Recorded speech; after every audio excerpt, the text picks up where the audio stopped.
All right, today let's learn about repository settings and permissions. So this is what our repositories look like. We can open any of the repository. Let's open GitHub Foundations one.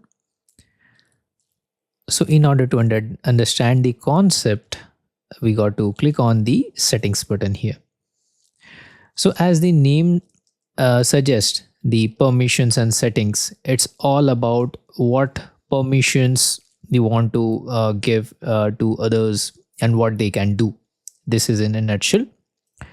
If you look here, right, there are some settings, default settings, like if you want to allow auto merge, um, if you like the even the pull request branches, right, automatically delete head branches. So these all things we can configure, right?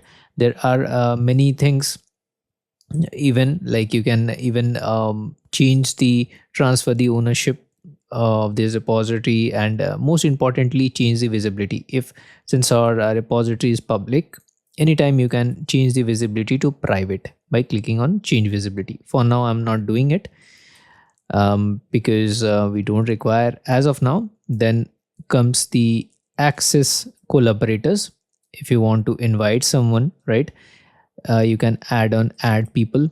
You can name someone like anyone, like you want to collaborate, then add to repository, right?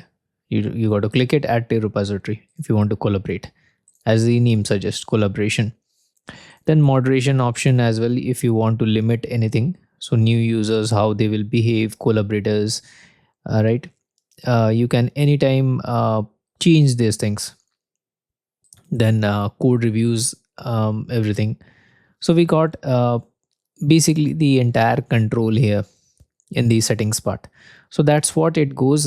Please feel free to have a look and play with this, so that you get to learn in the UI itself, because there are too many things, but I've showed you just the important ones. Like some of them, developers use the sponsors, like if financially want to support the repository, set up a sponsor button. So there are many things basically, right?